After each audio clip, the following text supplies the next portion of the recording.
ಹುಡುಗ ಸಿಗಬೇಕು ಅಂತ ಎಲ್ಲ ಫಿಮೇಲ್ ಫ್ಯಾನ್ಸ್ ಅನ್ಕೊಂಡಿದ್ರು. ಕಟ್ ಮಾಡಿದ್ರೆ ಪೆಪ್ಪೆ ಮೂಲಕ ಇಷ್ಟು ರಗಡ್ ಆಗಿ ನಮಗೊಂದಷ್ಟು ಸುದ್ದಿ ಬಂತು, ಒಂದಷ್ಟು ಆಕ್ಷನ್ ಸೀಕ್ವೆನ್ಸ್ ಎಲ್ಲ ನೀವೇ ಮಾಡಿದಿರಾ, ಯಾವುದೇ ಡೂಪ್ ಹಾಕಿಲ್ಲ ಅಂತ. ಎಲ್ಲೋ ಒಂದು ಕಡೆ ನಾನು ಆಲ್ರೆಡಿ ಹೇಳಿದೆ, ಮತ್ತೆ ರಿಪೀಟ್ ಮಾಡ್ತೀನಿ, ಚಿಕ್ಕಪ್ಪ ನೆನಪಾಗ್ತಿದ್ದಾರೆ, ದೊಡ್ಡಪ್ಪ ನೆನಪಾಗ್ತಿದ್ದಾರೆ. ಏನು ಹೇಳ್ತೀರಾ ಈ ಸಿನಿಮಾ ಬಗ್ಗೆ, ಸಿನಿಮಾ ತಂಡದ ಬಗ್ಗೆ? ಇಲ್ಲ, ಚಿಕ್ಕಪ್ಪನೇ, ದೊಡ್ಡಪ್ಪನೇ. ನಾನು ಪೆಪ್ಪೆ. ಎಲ್ಲರಿಗೂ ನಮಸ್ಕಾರ. ಮೊದಲಿಗೆ Sudeep sir, thank you so much for coming. ತುಂಬಾ ಖುಷಿ ಆಯಿತು. ನಿಮ್ಮನ್ನ ಆ್ಯಕ್ಚುಲಿ ತುಂಬ ಸಲ ಮೀಟ್ ಮಾಡಿದ್ದೀನಿ, ಯಾವತ್ತೂ ಮಾತಾಡಿರಲಿಲ್ಲ. ನಿನ್ನೆ ಫಸ್ಟ್ ಟೈಮ್ ಮೀಟ್ ಮಾಡಿ ನಿಮ್ಮ ಜೊತೆ ಮಾತಾಡಿದಾಗ ತುಂಬ ಖುಷಿ ಆಯಿತು.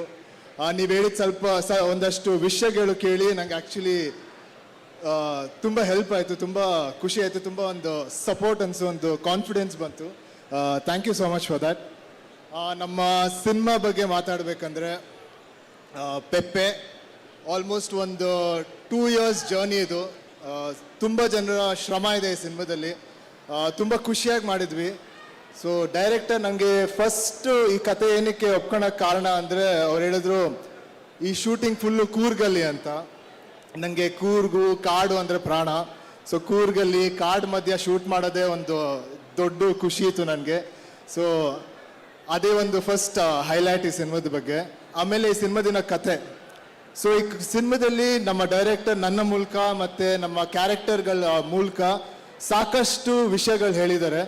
ಆಮೇಲೆ ಸಾಕಷ್ಟು ಸ್ಟ್ರಾಂಗ್ ಕ್ಯಾರೆಕ್ಟರ್ಸ್ ಇದೆ ಈ ಸಿನಿಮಾದಲ್ಲಿ. ಸೊ ಆ ವಿಷಯ ನಿಮ್ಮೆಲ್ಲರಿಗೂ ತಲುಪುತ್ತೆ ಅಂತ ನಾನು ಅಂದ್ಕೊಂಡಿದ್ದೀನಿ. ಮತ್ತು ಇನ್ನೊಂದೇನೆಂದರೆ, ಈ ಸಿನಿಮಾದ ಬಗ್ಗೆ ನೀವು ಸಿನಿಮಾ ನೋಡಿದ ತಕ್ಷಣ ನಿಮಗೆ ಒಂದಷ್ಟು ಯೋಚನೆಗಳು ಬರುತ್ತೆ. ನೀವು ಸಿನಿಮಾದಿಂದ ಆಚೆ ಬಂದ ತಕ್ಷಣ ಈ ಕ್ಯಾರೆಕ್ಟರ್ಗಳ ಬಗ್ಗೆ ಒಂದಷ್ಟು ಯೋಚನೆ ಮಾಡ್ತೀರಾ. ಈ ಕ್ಯಾರೆಕ್ಟರ್ಗಳು ಏನೇನು ಸಂದರ್ಭದಲ್ಲಿ ಹೆಂಗೆ ಆ್ಯಕ್ಟ್ ಮಾಡಿದೆ ಅದ್ರ ಬಗ್ಗೆ ಯೋಚನೆ ಮಾಡ್ತೀರಾ. ಸೊ ಈ ಸಿನಿಮಾ ನಿಮ್ಮ ಜೊತೆ ನಿಮ್ಮ ಮನೆಗೂ ಟ್ರಾವೆಲ್ ಆಗುತ್ತೆ. ಸೊ ಈ ಸಿನಿಮಾ ನಾನು ರೀಸೆಂಟಾಗಿ ಆ ಸಿನಿಮಾದ ಒಂದು ಪ್ರೀಮಿಯರ್ ನೋಡಿದಾಗ ಅವಾಗ ಅನಿಸ್ತು,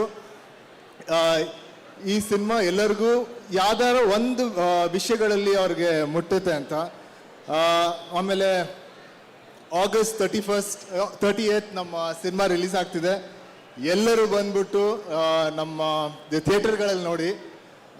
ಅಷ್ಟೇ, ಥ್ಯಾಂಕ್ ಯು.